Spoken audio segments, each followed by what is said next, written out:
Bonjour à toutes et tous, bienvenue sur ethiquetv.fr. Donc nous sommes aujourd'hui le 23 juillet. Cette vidéo sera diffusée fin juillet ou début août parce que mon ami monteur de la grande majorité des vidéos EthiqueTV est en vacances. Donc je voulais quand même faire une vidéo là sur fin juillet pour vous montrer un petit peu l'évolution de ma serre et de mon jardin, de ma petite forêt comestible. La dernière vidéo d'une visite complète comme ça, je vous l'ai faite fin août de l'année dernière, donc c'est le 24 août de l'année dernière. Donc comme ça va vous permettre à un mois près de voir un petit peu la différence, l'évolution, à quel point mon biotope grossit tranquillement, mais devient de plus en plus productif d'année en année. Et là justement, je vais juste vous faire une petite capture de mes petites cocottes qui sont là sous leur sureau, au frais. Hein, mon coco? Ça va les cocottes là? Vous êtes bien là? Oui, oui mon coco. Voilà, donc là un abri que j'ai fait en recyclant les volets que ma mère a changé de sa maison. J'en ai fait un poulailler. Donc voilà, donc direct au jardin. Donc on va commencer par la serre. Donc voilà, je vous ai fait plusieurs vidéos sur cette serre depuis sa création. Donc là c'est la 3e saison. Et alors donc on va passer. Alors bien évidemment, moi je tonds que les allées de circulation. Je laisse les herbes hautes. Comme ça me fait des fleurs gratuites. Et surtout la biodiversité, les insectes, les animaux vont proliférer dans cette biodiversité. Vous voyez là tous les oiseaux qui sont en train de s'envoler là, qui étaient là. Et ça me fait plein de fleurs gratuites. Et même je suis très content parce que la dernière fois j'ai retrouvé sur la terrasse là une menthe religieuse. Et vous savez, la menthe religieuse, elle, sur une terre, sur une pelouse tendue, elle va pas du tout se reproduire. Elle a besoin d'herbes hautes. Et ça prouve bien que quand on a des menthes religieuses qui reviennent sur le terrain, qu'elles ont des refuges adaptés. Donc voilà, là moi je laisse pousser tout ça. Donc là, un figuier que m'avait offert Rodrigue, du jardin de Camille Rodrigue que j'ai géré pendant plusieurs années en Ile-de-France. Et voilà, Rodrigue, si tu regardes cette vidéo, eh bien il se porte très bien. Voilà, il fait des belles feuilles. Je lui avais mis un petit peu de fumier au printemps, un petit paillage. Eh bien écoute, j'espère dans les années à venir avoir des figues. Donc là, moi les haricots, j'en fais jamais. Donc là, je me lance cette année. Donc j'ai juste tondu une petite partie ici. Et puis j'ai décompacté à la griffe la terre. J'ai mis de l'eau avec de l'urine et j'ai fait un semis. Je l'avais fait des semis en godet d'haricots grimpants. Et donc là, voilà, je les ai repiqués là. Mais là, je vais m'en faire... je vais continuer ma ligne ici. Et je vais m'en faire en semi-direct, quoi. Je vais mettre 2-3 graines par trou. Et voilà, les haricots, c'est vraiment une culture que j'ai jamais vraiment fait. Et là, j'essaye cette année. L'idée, c'est qu'ils grimpent sur ce grillage. Donc voilà. Ensuite, on va se rapprocher de la serre. Donc là, je cultive tout ce côté de la serre. Déjà, pour éviter l'assèchement des zones intérieures de ma serre, eh bien, je cultive là. Et là, j'ai fait une grosse culture de courges, melons, courges et pommes de terre. Et il y a des pommes de terre aussi dessous. Donc en fait, vous voyez que là, mes courges butternut, ça, ce sont mes graines. Là, j'ai 6 plants. J'ai mis les tuteurs. 1, 2, 3, 4, 5, 6, 7 plants de butternut. Et ça me fait vraiment un couvre-sol énorme. Et donc on voit qu'elles sont formées. Elles sont en train d'arriver. Voilà. Voilà, elles se forment. Voilà, donc ça fait vraiment on ne se rend pas tellement compte à l'écran, mais ça fait un beau couvre-sol. Là-bas, j'ai fait de l'amarante. Donc c'est une plante comestible que j'ai jamais expérimentée. Donc j'en ai acheté des graines aussi et j'ai fait mes plants. Donc j'en ai mis un peu partout, vous allez les retrouver un peu partout. Tout comme l'artémisiane là, vous voyez là, j'en ai mis là. J'en ai mis un peu partout. On va le retrouver au fil de la visite. Donc là, une grosse zone, quoi une grosse zone? Allez, je sais pas, un grand carré de pommes de terre. Donc j'avais mis... donc j'avais décompacté le sol avec ma griffe et ensuite j'avais posé par terre des pommes de terre et ensuite j'ai mis une grosse couche de tonte d'herbe, tout ça au printemps, et après une grosse couche de foin. Et là on voit que j'attendais de façon de faire la vidéo pour les récolter. Et voilà, on peut regarder comme ça. Voilà, les pommes de terre, vous voyez. Et quand on fait comme ça, on n'a pas besoin de creuser, de les tutorer. Regardez ça comme elles sont belles. Et voilà, c'est les œufs de Pâques, c'est les cadeaux. Donc je vais récolter mes pommes de terre. Voilà, j'ai tout ce carré-là. Ensuite, j'en avais mis aussi ici, donc sous mes courges, il y a des pommes de terre qui vont pousser. On va voir si ça fonctionne. Parce que mes courges butternut, là, elles courent partout. Mais dessous, il y a des pommes de terre. Là aussi. Là, j'ai mis des rangs de melons. Là, j'ai mis 5 ou 6 pieds de melons. Donc là, ça fait des lianes, pareil, comme les courges. Et donc, ce que j'ai fait pour éviter l'enherbement et pour chauffer le sol, parce que ici, on est dans une région où avant, il y avait beaucoup de melons. C'était Soldiv et le Rouge-Gorge, qui étaient les plus gros producteurs de melons d'Europe. C'était ici, à 5 km de chez moi, dans le département de la Vienne, qui produisaient principalement leurs melons. Et ces deux grandes entreprises, pour ne pas dire industrie, ont fermé définitivement. Et moi, j'ai travaillé dans les melons quand j'avais 16 ans jusqu'à 18 ans l'été. Et donc, eh bien, dans les sols, ce qu'ils mettaient, c'est, pour éviter l'enherbement, donc une bâche en plastique. Et donc moi, j'essaye d'éviter le plastique, même si ma serre est en plastique, mais là, j'ai pas trop de choix. Et j'ai essayé une technique. Je me suis dit, tiens, le couvre-sol avec les tuiles, c'est pas... J'ai essayé l'année dernière, c'était pas terrible, mais le couvre-sol avec les ardoises, c'est peut-être mieux. Donc j'ai mis des ardoises comme ça, vous voyez, que j'ai mis en couvre-sol. Ça évite l'enherbement. Quand le soleil tape dessus, ça chauffe vraiment le sol, donc ça va accélérer la croissance du plant et ça préserve bien l'humidité dessous. Donc là voilà, mes melons, on va voir si je vais avoir des melons cette année. Donc au niveau de la météo, on a eu beaucoup d'eau depuis le mois de octobre-novembre. Et ce qu'on a eu en manque, on va dire, c'est vraiment quand même la chaleur. Et la chaleur est arrivée assez tardivement. Après, pour les courges, pour les butternuts, ça n'a pas posé de problème. Elles ont vraiment proliféré. Là, les melons, eux, ils ont besoin vraiment de chaleur, donc ça a été compliqué parce que, idéalement, il aurait fallu que je leur mette sous une mini-serre, quoi, un petit tunnel sous plastique. C'est comme ça qu'ils faisaient dans les champs. Moi, je ne l'ai pas fait. Donc là, ça c'est par contre une culture qui a besoin vraiment de chaleur. Donc on va voir ce que ça va donner. J'en ai mis là, puis j'en ai mis dans la serre aussi.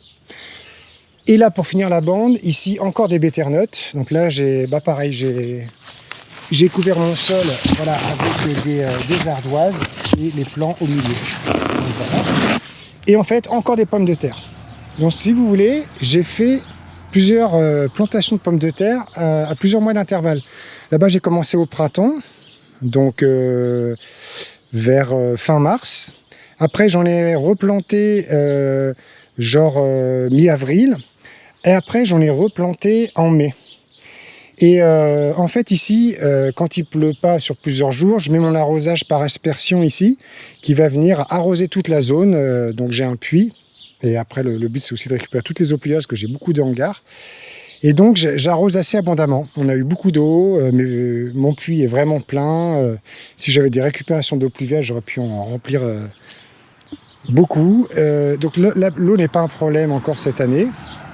Donc, le fait d'arroser tout par aspersion, par le dessus, je trouve que ça fonctionne vraiment bien. Vraiment bien. Il suffit pas...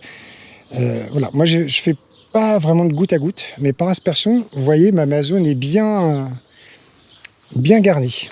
Voilà, donc une zone de culture sur laquelle je vous avais fait une vidéo, donc dans ma playlist Mon jardin en permaculture, et bien là qui prolifère bien. Donc là par contre mon persil est monté en graines, mais donc dans cette même zone j'ai plein de plantes. Vous voyez, j'ai des blettes, de l'Artemisia annua, des céleri branches, des salades, des poireaux, des betteraves.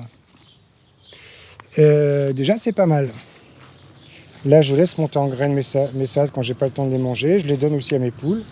Encore de l'Artemisia annua, donc cette merveilleuse plante contre une maladie infectieuse. De l'origan, de la sarriette et de la coriandre. Voilà.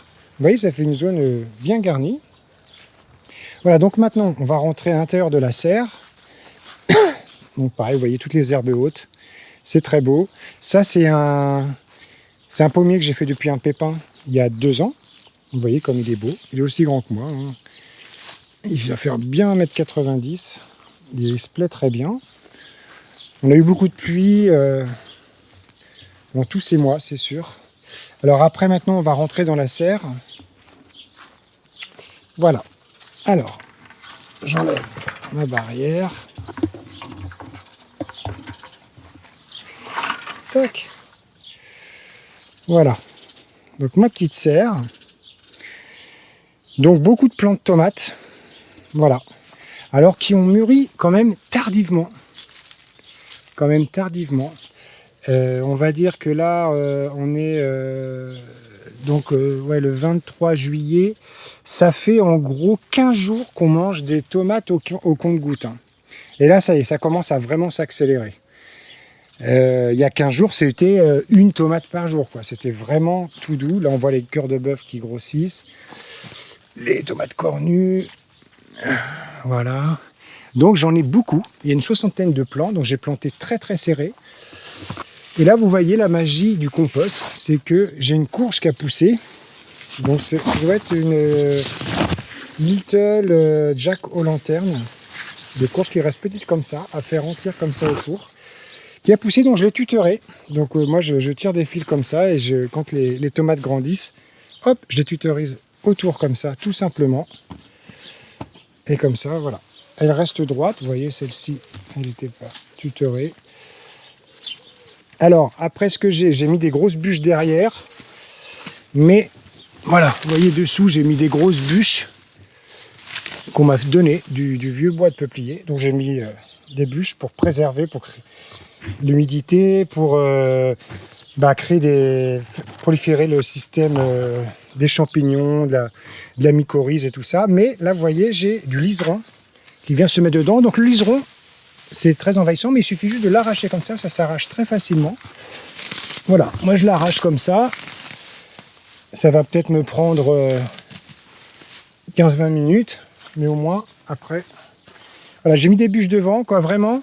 Mes plants, ils ont 2 tranchées, comme ça, quand j'arrose, je prends mon jet, j'arrose au milieu comme ça, et j'arrose donc du coup tous mes plants.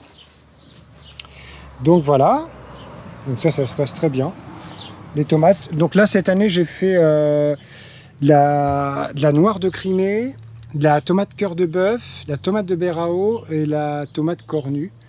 Donc voilà, ça ce sera les cœurs de bœuf. Tomates de Berao, c'était les semences de Damien Decars que je ressème chaque année. Damien que je vais aller voir ce week-end pour faire une nouvelle vidéo, une visite de son jardin. Vous verrez tout ça sur Ethique TV. Ça fait 3 ans je crois que j'y suis pas allé. Mais il figure dans mon film Tous résistants dans l'âme, c'est un des intervenants. Mais là je vais aller faire une visite de son biotope. Donc voilà, les belles tomates qui arrivent. Ça, c'est les tomates de Berao, plus petites mais très productives. Voilà, donc au bout de la serre, donc aussi, il y a eu un semis qui s'est fait tout seul de tournesol.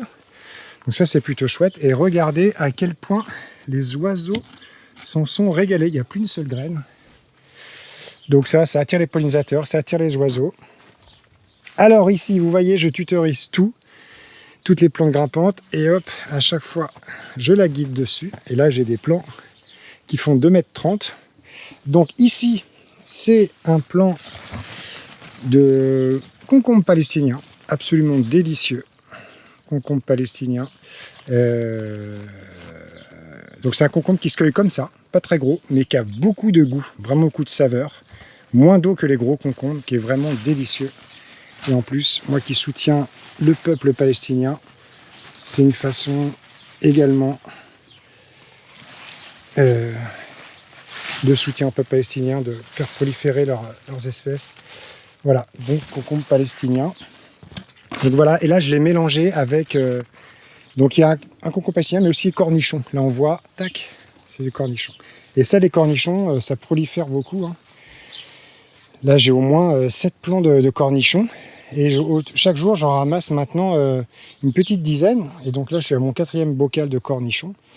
Ça va être top parce qu'on mange beaucoup de cornichons. Et alors ça, je vous en avais déjà parlé, c'est le kiwano, concombre cornu d'Afrique. Donc c'est un légume-fruit qu'on va récolter plutôt en octobre. Et vous voyez là, j'en ai que 2 plants, ce sont mes graines. Et pareil, là c'est un plant qui fait plus haut que 2,30 m facile, que je guide et qui va faire ses fruits après, d'ici le mois d'août. Et après, qui vont mûrir, ça fera des gros concombres, des gros légumes fruits avec comme des épines, mais qui piquent pas. Et à l'intérieur, c'est tout vert et ça a vraiment un goût de concombre et de banane. C'est absolument délicieux. Alors là, j'ai fait 4 plants de physalis, la prune des Incas. Et en fait, j'ai pris une autre variété donc chez Biogerme, qui elle me fait, celle que j'avais l'année dernière faisait des petits buissons, mais alors là, c'est énorme. Et ça va être des fruits qui seront plus gros. Vous savez, c'est les petits fruits oranges qui sont dans des lanternes beige là, et qui se récoltent après, pareil en octobre, vers là. Ça va tomber, puis après vous pouvez même les laisser au sol et les ramasser au compte-gouttes, ils sont déjà dans leurs emballages. Et ensuite, j'avais rencontré un maraîcher qui m'avait dit que lui, la plante meurt l'hiver, il paille bien son sol dans sa serre, et l'été, et puis au printemps, le pied repart. Donc là, voilà. Donc c'est très chouette d'avoir des plantes comme ça qu'on va pouvoir garder indéfiniment. Et ça, voilà, encore de l'Artemisia annua, j'en ai partout. Ça, j'ai fait mes graines, un plant d'Artemisia, ça vous fait une quantité de graines phénoménale. Et là, j'ai eu l'idée d'intégrer des agrumes, un agrume, donc là j'ai un citronnier de yuzu, qui est là, que j'ai acheté en début d'année. Et bon là, il se fait envahir par la physalis. Donc je ne sais pas si je vais avoir des citrons. J'avais vu un petit, je ne sais pas. Là, il est un peu jaune, il faudrait que je lui mette un peu de fumier, un peu d'engrais. Là, des poivrons. Alors ça, c'est pas moi qui ai fait les plants. Je les ai achetés à mon ami Philippe. Voilà, des poivrons qui sont en train de grossir. Et là encore, bien évidemment, de l'Artemisia annua. Alors là, ma petite mare, à cheval entre l'intérieur et l'extérieur, pour donner de l'eau à l'intérieur et à l'extérieur pour les oiseaux, créer une masse thermique, apporter la vie. Quand on apporte l'eau, on apporte la vie. Alors là, encore des concombres. Non, des cornichons, pardon. Ça, c'est cornichons. Cornichons. Là, j'ai tous ramassé hier. Voilà, cornichons encore. Là, une courge que je tutorise aussi. Vous voyez, tac. Elle va faire des courges, là, pareil, 2,30 m de haut. Là, l'aubergine, un pied d'aubergine. Ça, j'ai pas fait le semis, je l'ai acheté. Une belle aubergine qu'on va bientôt pouvoir ramasser. Et là, cornichons aussi. Voilà. Et là encore, cornichons. Là, c'est 3 superbes pieds de cornichons. Voilà. Là, des melons que je tutorise aussi. Donc là, on voit qu'on a un melon qui a été fructifié. On va voir. La technique avec l'ardoise. Là, d'autres melons sans l'ardoise. Donc pareil, je tutorise pour cultiver en 3 dimensions, cultiver verticalement, plus facile pour ramasser, pour aussi identifier les légumes à récolter, les fruits. Là, de la capucine, donc ça, je l'ai acheté en plant, je ne l'ai pas fait cette année, j'avais oublié d'acheter des graines, et je l'ai acheté en jardinerie, et bon, pour lui faire pas vraiment. Donc c'est vrai que sur cette zone-là, j'ai fait beaucoup de radis au printemps. Je n'ai pas rapporté d'amendement, mais bon voilà. Donc ça, c'est des fleurs absolument délicieuses. Ça, c'est de la sauge ananas, qui a goût d'ananas. Et là, regardez ma vigne, elle est en train de proliférer. Et pareil, je la tutorise grâce au fil de ma serre, pour la faire courir comme ça. Vous voyez? Et là, j'ai vraiment plein de raisins. Je suis très content. Donc, c'est des boutures que j'ai fait, que j'ai pris d'une maison dans le village, qui a des super raisins blancs, très très bons, qui ont vraiment un goût très très sucré, goût de banane, des raisins de table. Et voilà, je fais en sorte que ça vienne courir et recouvrir le toit, le dessus de ma... Regardez là, cette courge. Elle arrive jusque là. Donc ça va être chouette. Parce que moi, je pense beaucoup à l'esthétisme aussi de mon jardin. J'aime, comme dans ma maison, me retrouver dans un endroit qui est beau, comme ça, plein de vie. Et vous voyez là, comme ça, j'imagine avoir voilà, des courges comme ça qui vont tomber, qui vont pendre du plafond de la serre. Ah, donc j'ai une autre variété de tomates, c'est la tomate jaune. Voilà, vous savez, poire jaune comme ça, qui pareil, normalement, elle mûrit tôt, mais là, comme on a manqué de chaleur, elle mûrit simplement maintenant. Donc là j'ai moins tutoré, etc. ici. C'est un peu plus la jungle, mais donc on en voit plein. Voilà. Ensuite, ici, les framboises. Les framboisiers, là, qui ont pas mal donné. J'ai juste un petit pied. Voilà, là, on les mange au fur et à mesure chaque jour. On en récolte quelques-unes. Là, un beau pied de verveine citronnelle. Plante pérenne aussi. Là, du pourpier. J'ai fait un semis de pourpier. Et puis, bah là, les raisins. Encore un pied de tomate qui a poussé tout seul. Donc là, c'est la noire de Crimée. Donc les raisins. Mais vous voyez, il y a les petits oiseaux, je pense qu'ils viennent aussi se servir. Donc je vais voir. Si je vois que les oiseaux en mangent trop, je mettrai un filet. S'ils m'en laissent assez, je laisserai se servir. L'idée, c'est de leur donner à manger aussi. Quand on fait un jardin naturel comme ça, sur les bases de la permaculture, l'idée, c'est de produire de la nourriture pour tout le monde, pour la biodiversité, puis pour nous. Ça, il faut l'accepter. Et voilà, j'ai fait des semis avec des graines de basilic géant d'Italie. Donc je les fais en pot. Comme ça, je maintiens toujours un peu d'eau au fond de mes bacs. Je les ai percés là comme ça. Comme ça, je remplis juste le bac et puis par capillarité, l'eau remonte. Et donc plutôt eux mi-ombre. Il ne faut pas les mettre en plein soleil, le basilic, sinon ça crame. Donc là, dans ce coin de ma serre, ils sont bien. Et j'en ai fait 4, 5, 6, 7, 8. J'ai fait 9 pots. Donc l'idée, ça va être d'en manger avec les tomates, bien évidemment, mais aussi de faire des pestos pour l'hiver. Comme ça, c'est facile d'ouvrir une boîte de pesto quand on n'a pas le temps de cuisiner. Donc voilà.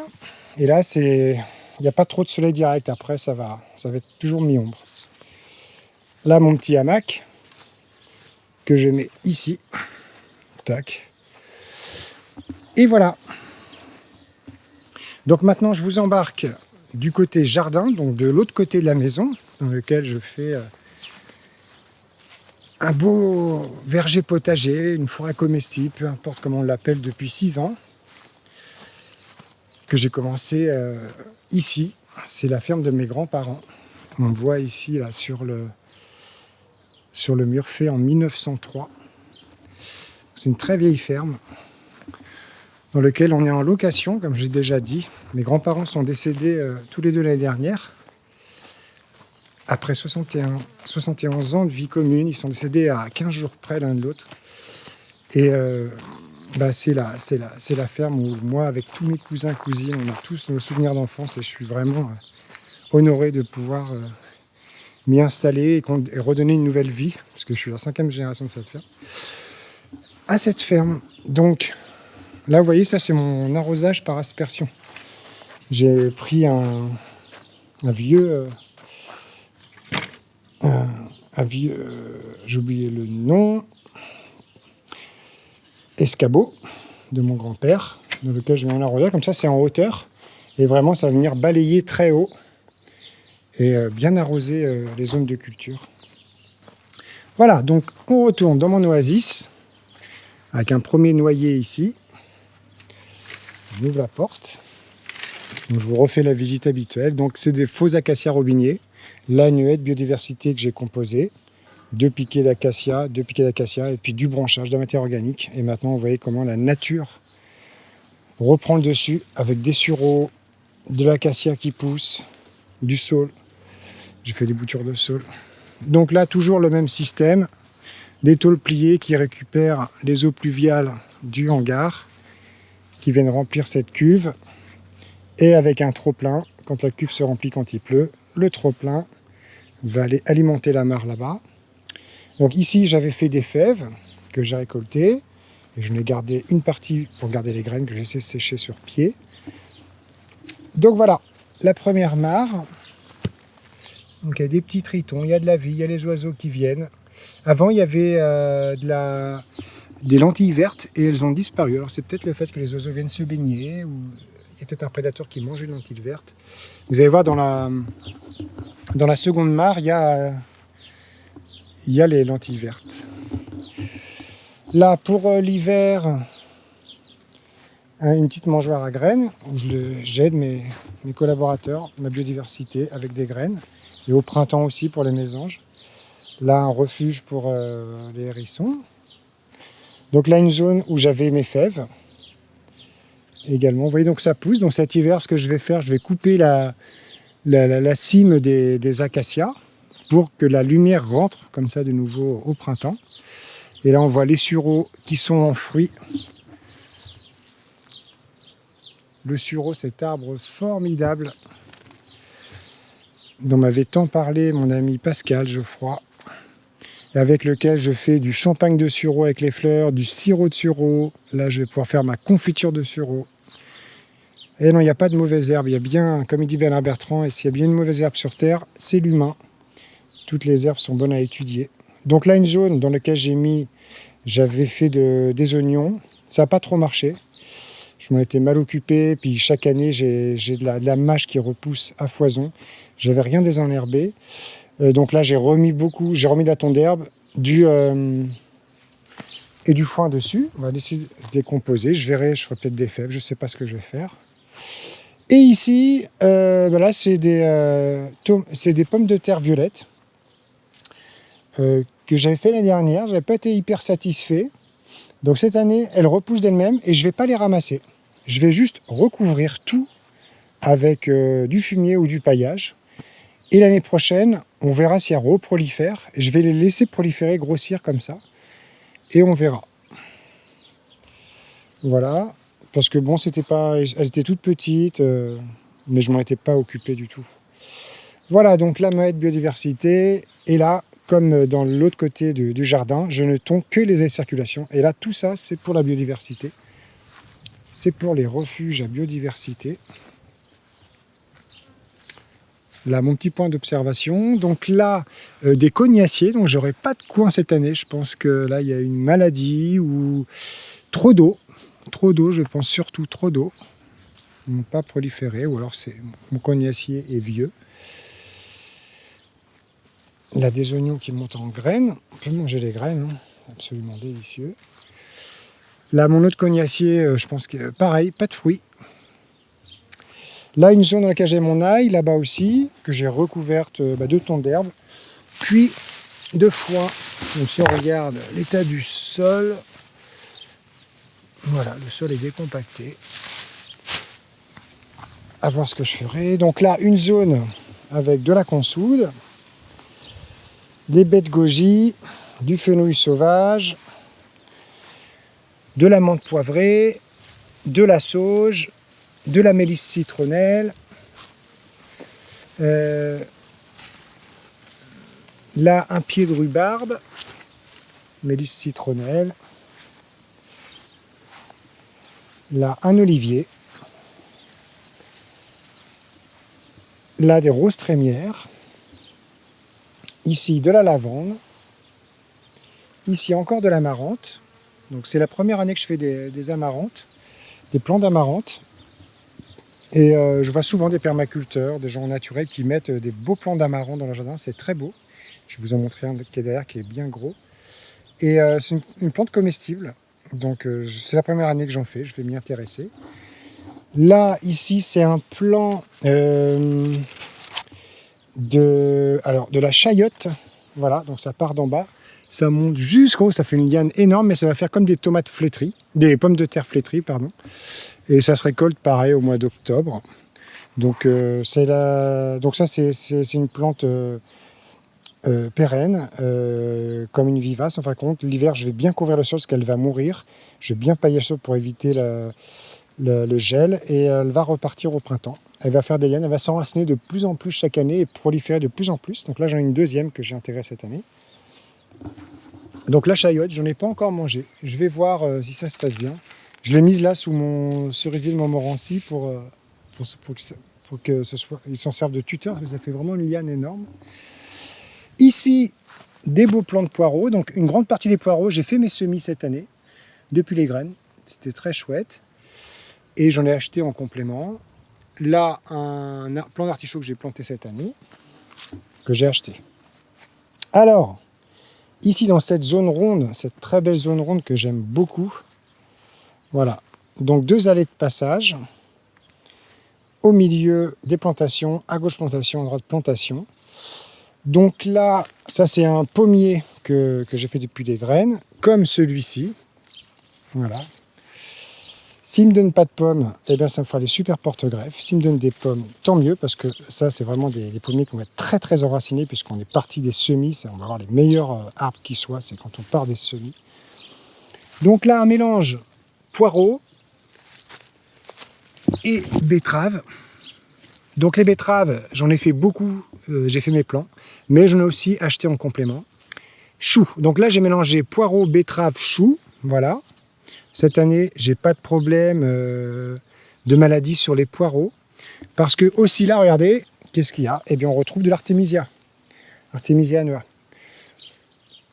Ici, on a, sur toute cette bande, on a du céleri branche, des beaux céleri branches et des poireaux. Voilà, et des betteraves. Et encore de l'artémisia. Voilà. Et là, du thym.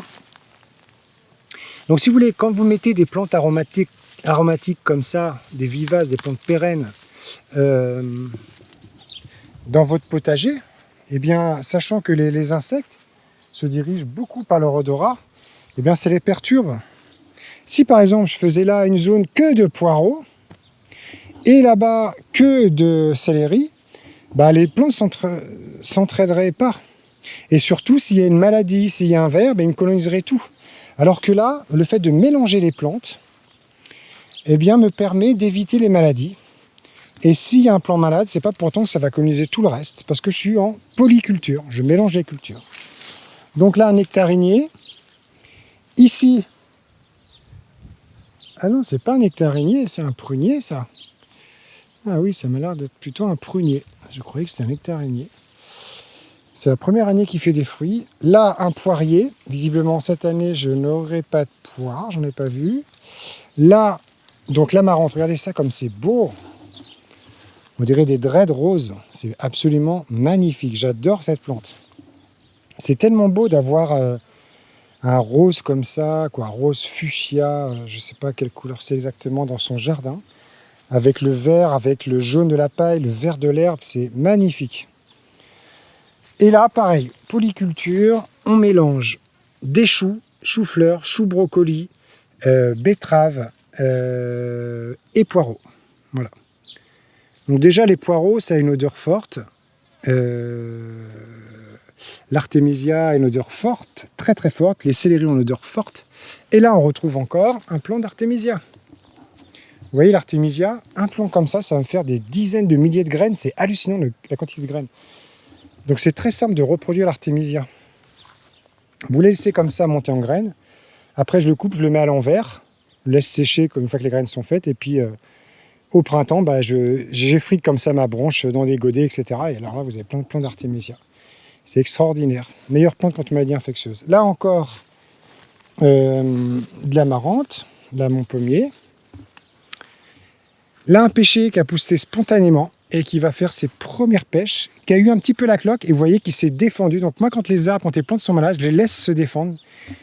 Je leur donne des nutriments, donc je vais apporter par exemple du compost ou du fumier au pied, justement des aliments pour les encourager à muscler leur immunité naturelle et à combattre la maladie et à inscrire ça dans leur génétique. Et l'année dernière, il a eu la cloque, et là, il n'a plus rien. Les plantes sont comme nous, hein. Voilà, regardez, je vais voir des petites pêches. Un pêcher, je me suis peut-être trompé quand je dis c'est un pêcher, hein. Pêcher de vie. Et alors là, regardez mes courgettes courantes, courgettes géantes en fait. Elles sont absolument magnifiques. Ça, j'ai gardé les graines de l'année dernière parce que c'était un plan que j'avais acheté à mon ami Philippe aussi. Là, j'ai fait mes plants et voilà, tous les jours, je ramasse au moins trois belles courgettes comme ça. Là, j'ai 1, 2, 3, 4, 5 plants de courgettes. Et en fin de compte, c'est de la courante, c'est-à-dire qu'elle fait comme des grosses lianes et elle prolifère. Donc moi, je la contiens sur cette zone-là. Mais, vous voyez, c'est pas une qui va rester... Ben, celle-ci, par exemple, elle est moins courante. Elle reste sur cette zone-là et elle se développe sous forme de cercle. Elle va faire des grosses branches comme ça et elle va grandir et elle va produire beaucoup de courgettes, quoi. Et ce qui est incroyable, c'est que l'année dernière, alors j'ai pas la variété de cette courgette, et Philippe s'en rappelait pas non plus. Donc moi, en tous les cas, je garde mes graines. Elle m'a fait des courgettes pendant près de 4 mois, donc mai, juin, juillet, août. Ouais. Pendant 4 mois, un plant de courgettes m'a fait des courgettes pendant 4 mois, alors que de manière classique, c'est au bout d'un mois. Au bout d'un mois, la courge, le pied se fatigue et meurt. Et elle, pendant 4 mois l'année dernière, j'ai eu des courgettes. Donc c'est absolument incroyable et vraiment, ça fait vraiment plaisir. Donc là, une zone de menthe. Donc quand j'y pense, je coupe plein de pieds de menthe, tac, tac, tac, je mets dans des cajots, dans un hangar au sec et je laisse sécher. Après, ça me fait de la menthe sèche pour l'hiver, pour les tisanes, pour la cuisine. Donc vous voyez, de ce côté-là, ma biodiversité s'est vraiment faite coloniser par la ronce et j'en suis très content parce que voilà, ça me fait des murs, un mur végétal comme ça qui me protège des vents, qui me permet à la biodiversité de se réfugier, de proliférer, et qui me fait vraiment une barrière végétale très intéressante. Parce que voilà, l'idée d'un jardin comme ça, c'est de cultiver en 3D, quoi. Vraiment, vous voyez ma forêt, là, j'ouvre des champs à l'intérieur, mais je garde tous ces acacias, puisque après, l'acacia, vous savez, c'est un des meilleurs bois pour tout ce qui est construction, quoi, tout ce qui est piqué, etc. Vous voyez, après, quand ils sont assez gros, comme celui-ci par exemple, ça peut me faire un beau piqué, celui-ci, et ben je vais le couper. Donc celui-ci, je pense qu'il a bien 5 ans. Ouais, je pense 5 ans. Et je vais le couper l'année prochaine, et voilà, j'aurai des beaux tuteurs, des beaux piquets. Je vais même continuer à les laisser grossir. Et en fait, voilà, ça va me produire chaque année, gratuitement, sans effort, du bois et des piquets qui est un bois imputrescible, hein, quoi, moi, les piquets que j'ai utilisés là, ils sont en acacia, ils ont au moins 40 ans, ils sont passés 40 ans dehors. L'agriculteur s'en servait pour parquer ses vaches, et moi, il les avait arrachés, il les a stockés parce qu'il est maintenant âgé, et moi, je le rachète, quand je les coupe pour les diminuer en hauteur, et ben, ils sont encore marrons au cœur, alors qu'ils sont gris de l'extérieur. Donc l'acacia, c'est juste extraordinaire. Donc là, on revient sur ma haie de ronces. Et là, vous voyez, j'avais planté un mûrier sans épines. Donc ça, c'est un mûrier sans épines. Voilà, qui fait ses mûres maintenant. Donc, attendez, je vais me goûter une. Un peu amer. Un peu amer, mais il faut que je le laisse encore mûrir. Mais voilà, la ronce, en plus, vous voyez, la quantité de fruits que ça produit, pour nous, comme pour les oiseaux, c'est extraordinaire. La ronce, pareil, ce n'est pas une mauvaise herbe. C'est une plante extraordinaire qu'il faut contenir. Donc moi, je tombe pour éviter qu'elle prolifère, parce qu'elle va toujours avoir envie de coloniser. C'est-à-dire qu'elle va lancer des tiges comme ça. Ces tiges vont aller toucher le sol, refaire de la racine et repartir. Et c'est comme ça qu'elles peuvent tout coloniser. Par contre, si régulièrement vous la taillez, vous tondez à la base, eh bien, elle ne va pas proliférer. Elle va rester là, vous allez la contenir. On va travailler ensemble. Et en plus, comme il m'avait dit Bernabé Chaillot, avec les feuilles, vous pouvez faire du thé de ronce. Et j'ai essayé. Prenez des feuilles comme ça que vous cueillez.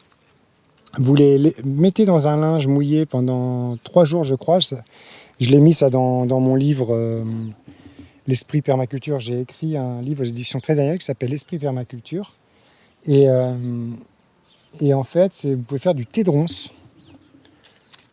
C'est absolument génial. Vous faites macérer les feuilles de ronce dans un linge humide pendant 3 jours. Ensuite, vous les séchez, déshydrater. Et ensuite, ça vous fait comme un thé vert. Vous faites des infusions avec ça. Et au contraire, plutôt que de dire c'est une mauvaise herbe qui prolifère, eh bien, vaut mieux se dire, alors c'est intéressant parce qu'elle a une capacité de colonisation qui est impressionnante. Donc, elle doit être pleine de ressources, pleine d'énergie, pleine de force, pleine de nutriments. Est-ce que cette plante ne serait pas comestible? Eh bien, voilà. La ronce, vous pouvez manger les fruits, vous pouvez consommer les feuilles en infusion. Et ensuite, j'ai aussi mon ami Philippe qui fait des plantes. Et il m'a dit que ça, quand on la coupe comme ça et qu'on la broie et qu'on la met dans le compost, c'est un accélérateur de compost extraordinaire. Donc en fait, voilà, c'est une bonne herbe. Rose de Damas. Alors ça, forcément, là, vous passez à côté de toutes les senteurs et les saveurs que je peux faire quand je fais visiter mon jardin. Je fais tout goûter aux gens. Et sur une visite commentée comme ça, quand en plus on a les odeurs et qu'on a les saveurs de ce que je vous montre, c'est vraiment réjouissant. Et ça, c'est de l'argousier. Donc ça, c'est les argouzes. C'est les fruits du pied femelle. Là-bas, vous avez le pied mâle, donc il faut un mâle pour féconder les femelles. Et ça, c'est acide et amer, mais c'est un fruit extrêmement riche en vitamine C. Apparemment, c'est le fruit le plus riche en vitamine C qu'on ait en Europe. Donc, imaginez-vous, c'est des petits bonbons de vitamine C extraordinaire. Là, ça va être le moment, je vais voir pour en ramasser, puis en faire sécher peut-être. Là, un sumac que j'ai repiqué, qui avait poussé dans l'autre jardin, que j'ai repiqué là. Le sumac qui va vous donner des fruits qui sont utilisés, qui ont un goût citronné, que vous pouvez utiliser dans la cuisine méditerranéenne, libanaise, ils utilisent le sumac, parce que c'est un goût citronné, le fruit du sumac. Là, j'ai un cassis dont j'ai pas désherbé, mais que j'avais fait une bouture qui a fonctionné. Et ça, c'est un arbre pareil que j'ai fait, un pommier que j'ai fait depuis un pépin, voilà, qui s'enracine très profondément. Là, un pommier que j'avais acheté en jardinerie, qui a toute une partie qui était morte, et là, qui repart. Il faudrait que je regarde si c'est pas le point de greffe qui est en train de repartir, mais vu les feuilles, non, je pense que c'est bien le pommier. Là, mon vieux noyer, car je sais pas, c'est mon grand-père qui l'avait planté, près de 80 ans. Et partout, j'ai mis des artichauts comme ça. Il y a des pieds d'artichauts un petit peu partout. Et ça, je ne vais pas arrêter d'en mettre de plus en plus chaque année. Parce que vraiment, au mois de mai, de récolter des mai-juin, on mange des artichauts. C'est absolument délicieux, bon pour la santé. Donc là, voilà, c'était... ça, c'est du sureau. C'était des tuteurs que j'ai mis pour tutorer un groseillier qui est mort. Mais le tuteur, lui, n'est pas mort et m'a fait des beaux sureaux. Donc pareil, on taille, on contient, ça fait de la biomasse. Et voilà, on arrive sur la deuxième mare qui, elle, est pleine de lentilles d'eau. Voilà. Donc, voilà, je répète pour la xème fois, pour ceux qui ont déjà vu mes vidéos. Donc, l'eau de pluie remplit le bac. Il y a un trop-plein qui remplit la première mare. Et dans cette première mare, il y a également un trop-plein qui remplit cette deuxième mare. Et il y a encore un trop-plein ici. Ici, voilà. Qui va après dans le fossé. Donc voilà, ici c'était une zone de pommes de terre. Cette année, j'ai rien fait. Là, un beau pommier. Voilà. Regardez, un beau papillon sur la fleur de poireau. Voilà, vous voyez, en pleine campagne. Là, regardez ça, les orties, les graines d'ortie, ça. Vous pouvez manger les graines, c'est très riche en protéines. Là, des chardons, donc je laisse les chardons là grainer, car il y a des oiseaux comme les chardonnerets qui mangent, qui sont friands de graines de chardon, donc surtout, c'est sûr que ça va permettre de répandre les chardons, mais encore une fois, ça se contient. S'il y a un chardon qui vous dérange, vous le coupez à la racine. Et c'est pas grave, ça fait de la matière organique, ça fait de la biomasse qui est réutilisée. Et voilà, donc là les deux poiriers, celui-ci on l'a planté quand mon grand-père est décédé et celui-ci quand ma grand-mère est décédée. Et ils sont tous les deux là-bas tout au loin, c'est le cimetière, ils reposent tous les deux dans le même caveau. Mes chers grands-parents maternels. Et là, donc c'est notre mamie. Avec mes cousins cousines, on a planté ce poirier quand mamie est décédée. Ça c'est encore un pommier que j'ai fait depuis un pépin. Ça, c'est une zone de butternut encore. On adore les butternuts. Et ça, c'est le poirier qu'on avait planté quand mon grand-père est décédé. Donc ça, c'est Pépé. Donc je m'en occupe bien. Ils sont tous les deux côte à côte. Et là, une zone de culture, une zone de culture. Donc voilà. Pour cette belle visite de 44 minutes. Eh bien écoutez, j'espère que ça vous a inspiré, j'espère que ça vous a plu. N'hésitez pas à mettre des commentaires ou à partager cette vidéo. Et puis je vous dis à la prochaine. Merci du fond du cœur. Au revoir. Je veux sentir nos âmes sur la même longueur d'onde. positive et rebelle, nomade et vagabonde. Ce soir la lune est pleine, les étoiles sont fécondes. Faisons attendre le ciel quelques milliards de secondes.